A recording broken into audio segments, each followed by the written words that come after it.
Ya yang namanya mistis ketika kita tinggal di tengah hutan udah jelas ya. Sebuah keluarga yang tinggal sudah 20 tahun di kedalaman hutan, teman-teman. Kalau soal hewan buas ya, alhamdulillah sih kalau di wilayah Panjalu kayaknya udah nggak terlalu banyak ya. Paling yang ada bagong lah gitu. Dulu pernah kalau bagong, terus ada juga itu paling kalau macannya itu yang macan tutul itu. Keluarga ini selalu didatangi oleh sosok-sosok menyeramkan karena mungkin gitu ya pengenalan saat manusia datang di tempat mistis atau di daerah hutan. Tentu Sebenarnya kita lebih banyak berdampingannya itu dengan makhluk-makhluk gaib ya.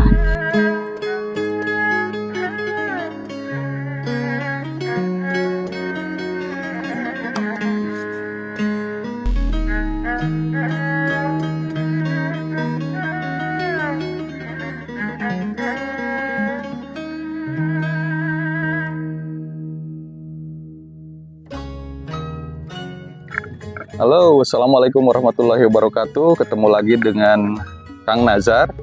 Di sini saya sedang berada di dalam hutan, yang tepatnya di Desa Panjalu, Kecamatan Panjalu, Kabupaten Panjalu. Waduh, ada yang lewat. Nah, sini aksesnya kalau misalkan masuk ke hutan ini masih ada.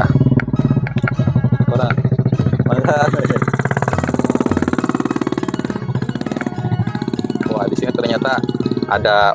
Nah, tadi teman-teman lihat ya yang naik motor, yang depan itu laki-laki, anak laki-laki, dan yang di belakang itu adalah seorang perempuan. Nah, yang yang naik motor itu tinggal di hutan ini, di Desa Panjalu, Kecamatan Panjalu, Kabupaten Ciamis, Provinsi Jawa Barat.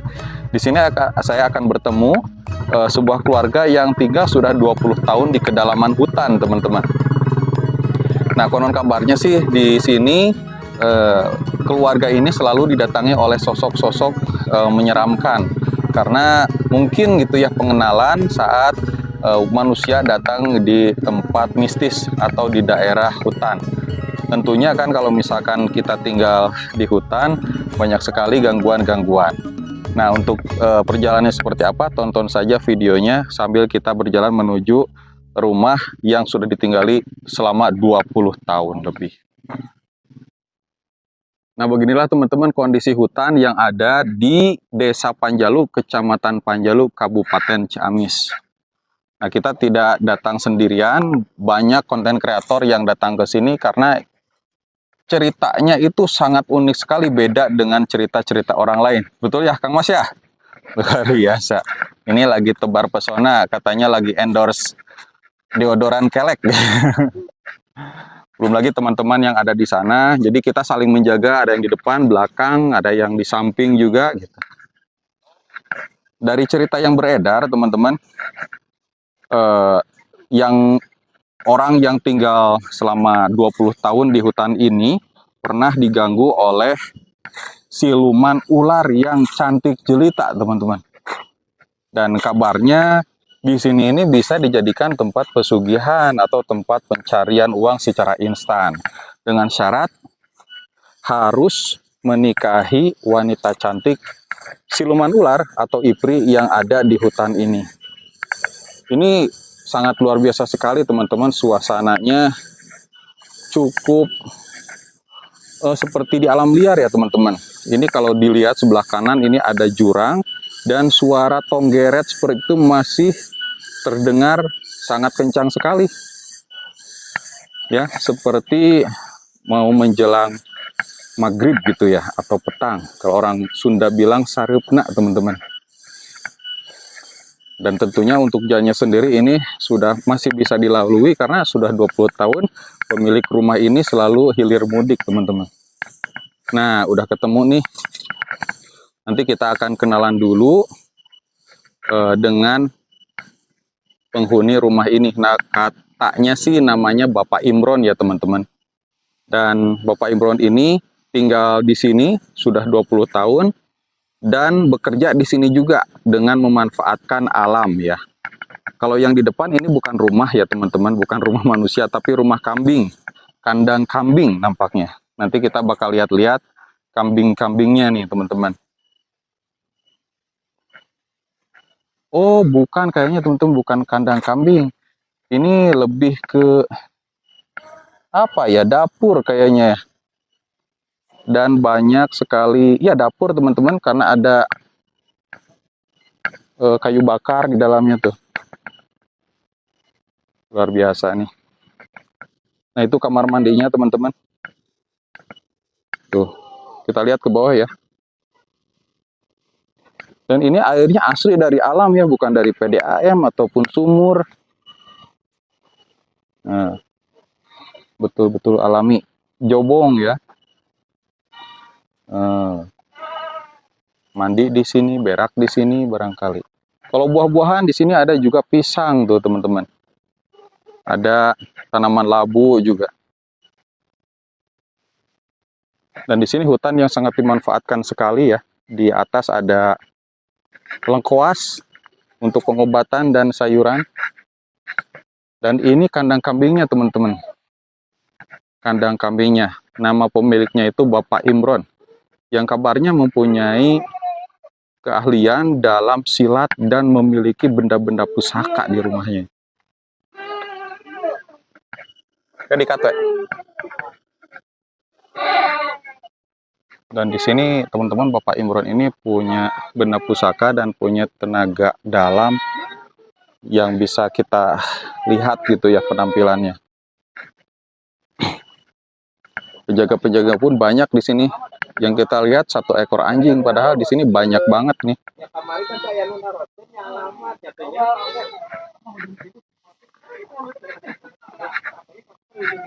Tuh, belum lagi kalau kita lihat dari sini ya teman-teman.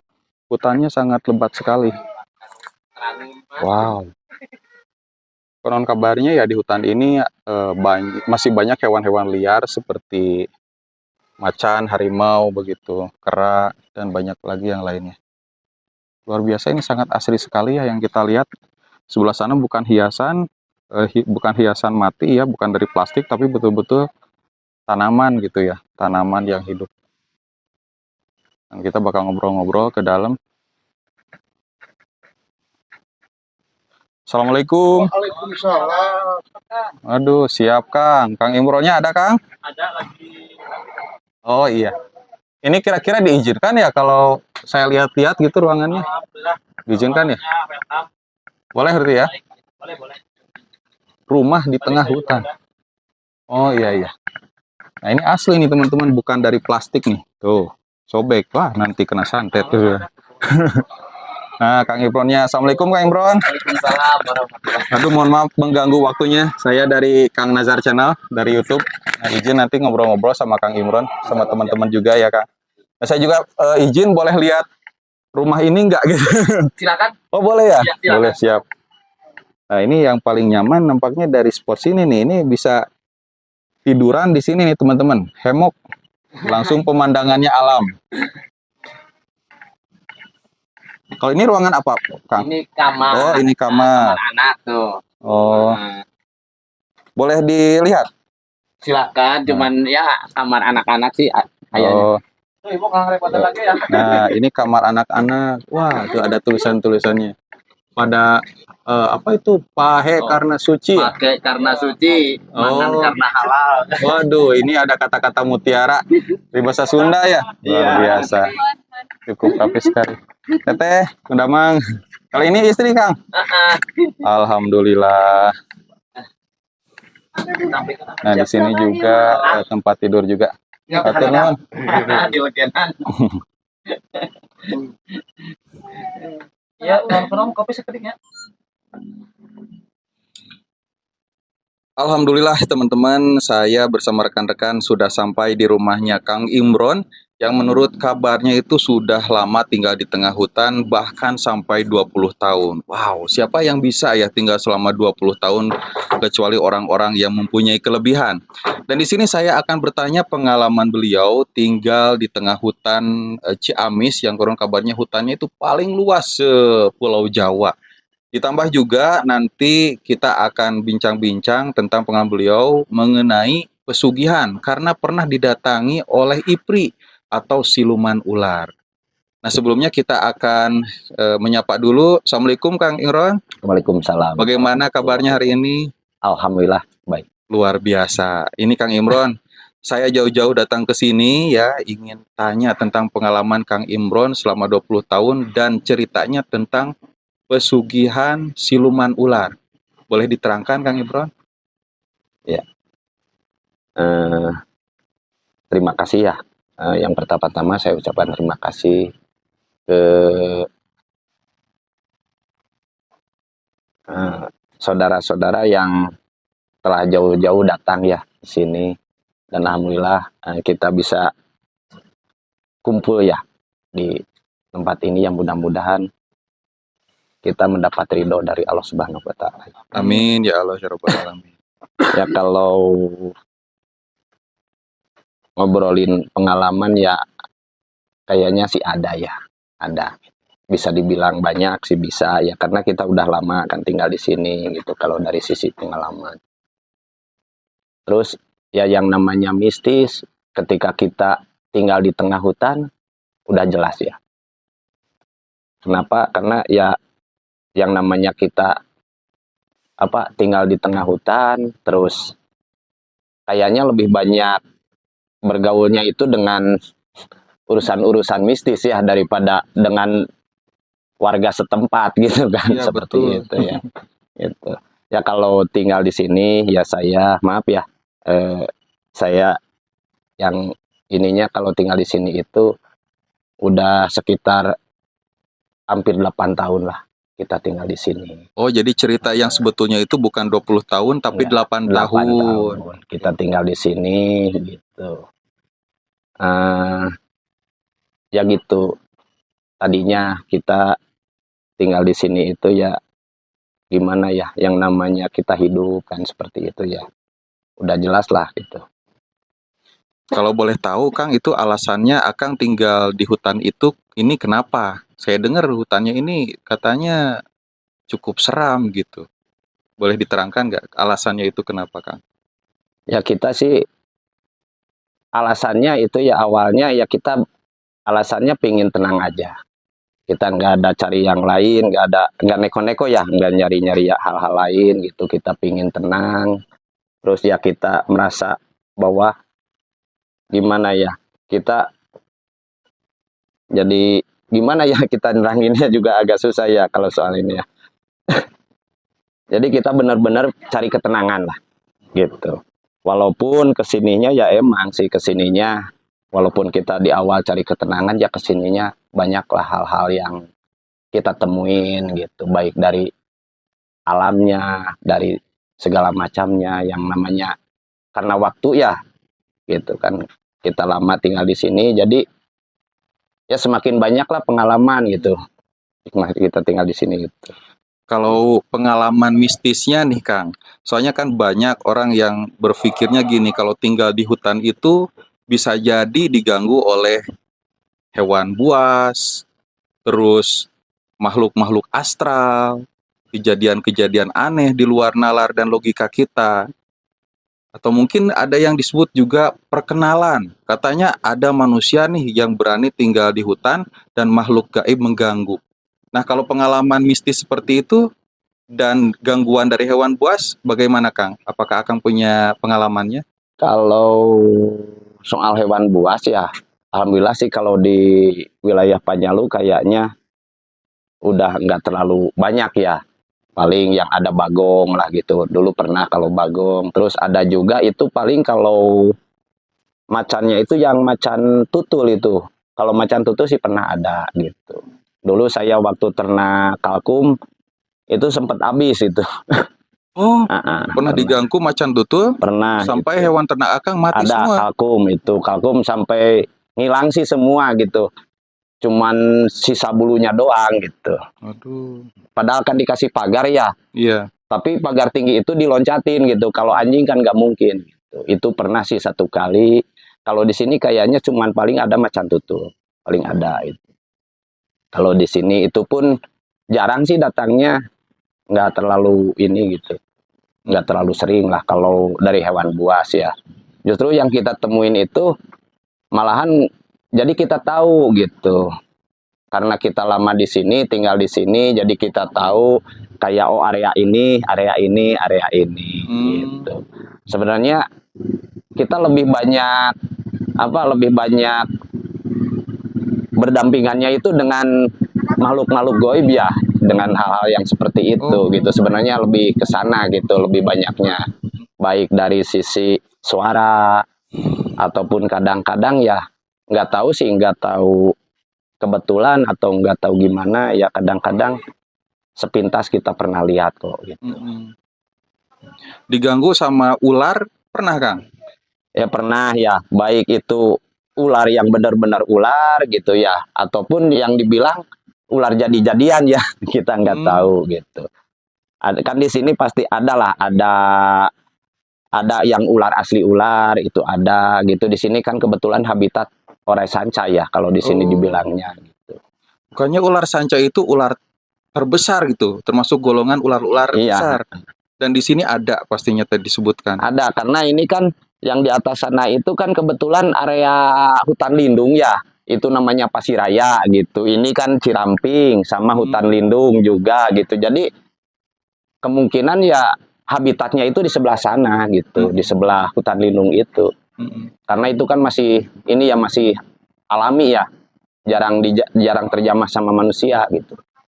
Ularnya itu yang paling besar di sini ada nggak berapa meter gitu kan? Ya kalau cerita orang sih ya, itu ada tuh kakak pekerja rumah sakit ya. Katanya dia dulu waktu mau piket ke rumah sakit malam-malam ya pernah dia dihadang sama ular itu di jalan gitu, di jalan di atas sana itu kan. Itu pernah dihadang katanya.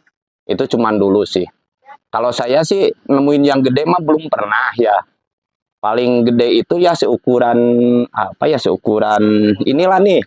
Paling seatas ini nih sedikit gitu. Panjangnya itu paling mencapai 6 meter lah.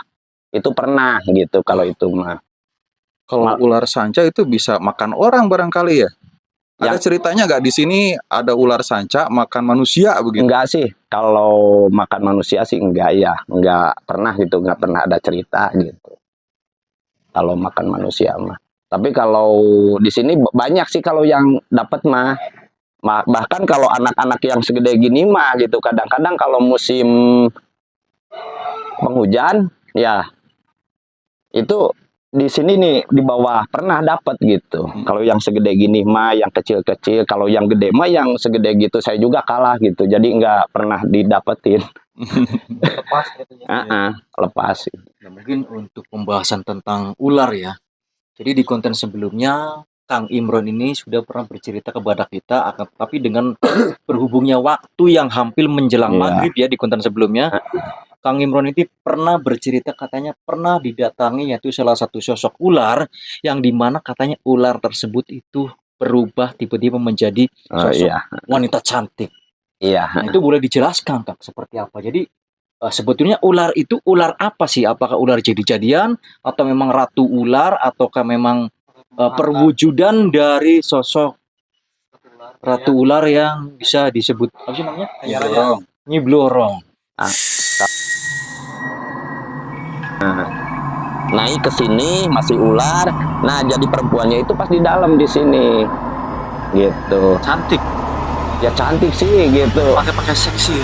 Menurut pengalaman Akang tersendiri ini kalau memang menikah sama bangsa kayak gitu itu selayaknya kita berhubungan dengan istri atau dengan manusia atau bagaimana itu?